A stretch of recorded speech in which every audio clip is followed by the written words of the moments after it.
और उस वक्त ब्रेकिंग न्यूज सामने आ रही है। रूस के कई इलाकों में यूक्रेन ने जोरदार ड्रोन हमला किया है और रूस का यह दावा है कि उसने यूक्रेन के ड्रोन हमले को नाकाम कर दिया।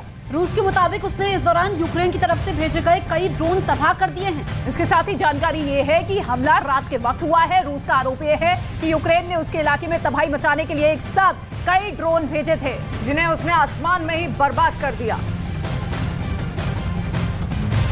और रूस कीव पर लगातार मिसाइलें बरसा रहा है। रूस की सेना का टारगेट कीव पर कब्जा जमाने का है। यही वजह है कि कीव में अब स्ट्रीट फाइट की भी तैयारी पूरी हो चुकी है। खून खराबा बहुत ज्यादा होने वाला है। वो इसलिए क्योंकि अब कीव में आम लोगों को भी हथियार बांट दिए गए हैं। वहीं रूस का दावा यह भी है कि यूक्रेन का आखिरी युद्धपोत भी उसने उड़ा दिया और अब बारी यूक्रेन की मिलिट्री की है।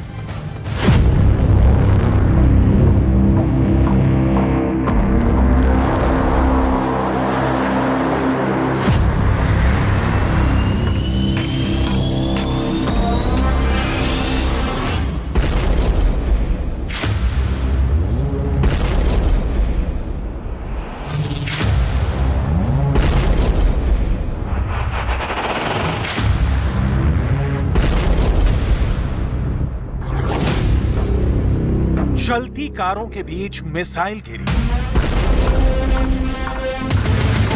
रूस की मिसाइल एक चलती कार के ठीक सामने आकर गिरी। मिसाइल जहां गिरी उसके आगे भी कार दौड़ रही थी, उसके पीछे भी कार दौड़ रही थी, उसके दाएं भी कार चल रही थी और बाएं भी।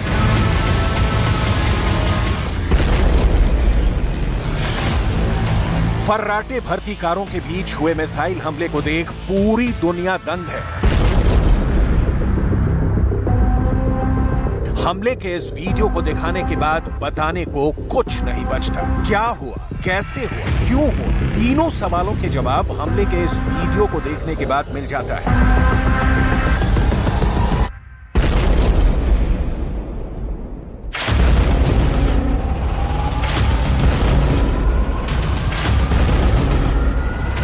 दिल दहला देने वाला यह वीडियो यूक्रेन की राजधानी कीव का है।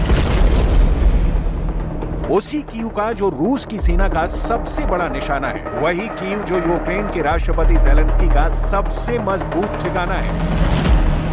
वही कीव अब रूस की मिसाइलों के लिए सबसे मुफीद निशाना बना हुआ है। सड़क पर जहां मिसाइल आकर गिरी वहां गहरा गड्ढा बन गया। कार के अंदर बैठे दो लोगों ने मिसाइल के गिरते हुए वीडियो को रिकॉर्ड किया। हमले में कार को कोई नुकसान नहीं हुआ, लेकिन हर तरफ खौफ पसर गया।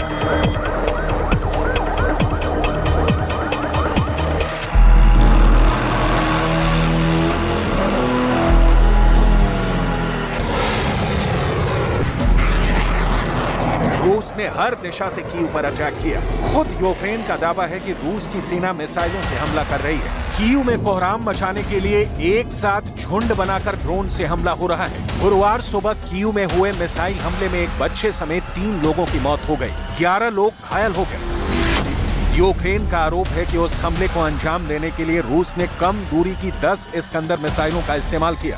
कीव ने एयर डिफेंस से सभी हमलों को नाकाम कर दिया। रूस से दागी गई सभी की सभी मिसाइलें आसमान में ही मलबे में बदल गई। Сьогодні вночі противник застосував ракети по об'єктах цивільної та критичної інфраструктури Київської області. Загалом випущено 10 балістичних та крилатих ракет типу «Іскандер» з північного напрямку Брянської області РФ. Силами та засобами протиповітряної оборони Повітряних сил Збройних сил України усі 10 знищено, 7 балістичних ракет «Іскандер-М» та 3 крилаті ракети «Іскандер-К».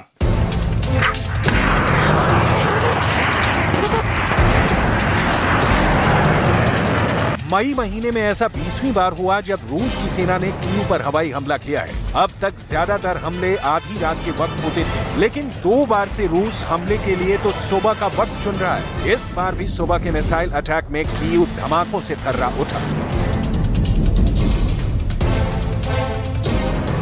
Дуже швидко все відбувалося. На протязі, мабуть, 15 хвилин сирена тривоги, робота ППО, стовп коричневого диму, мабуть, ото з тієї вирви, і поруч світлий стовп. Ну, це настільки я могла побачити в тому ще сутінковому небі.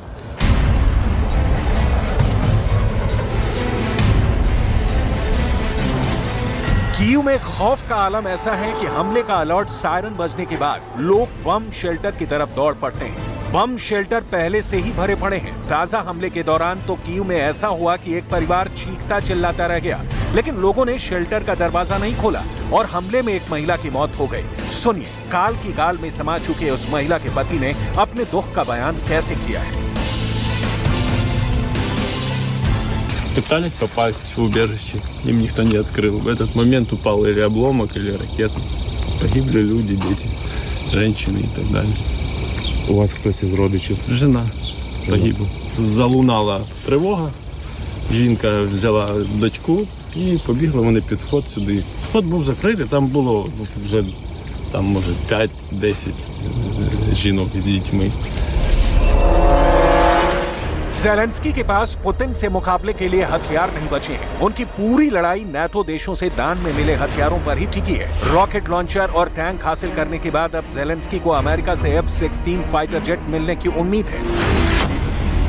इसी बीच अमेरिका ने यूक्रेन के लिए $300 मिलियन के हथियार देने का ऐलान किया है, जिसमें एयर डिफेंस सिस्टम और लाखों राउंड गोला बारूद शामिल है। लेकिन इसके लिए अमेरिका ने यूक्रेन के सामने एक बड़ी शर्त ये रखी है कि अमेरिका से मिले हथियारों का इस्तेमाल रूस के भीतर हमला करने के लिए नहीं किया जाना चाहिए। We will use that package that we're announcing today to provide Ukraine with additional munitions for Patriot air defense systems, which Ukraine has been deploying quite effectively. As well as more Avenger air defense systems, Stinger anti-aircraft systems, and ammunition, of course, for the HIMARS, artillery, and anti-armor systems that the United States continues to provide to Ukraine.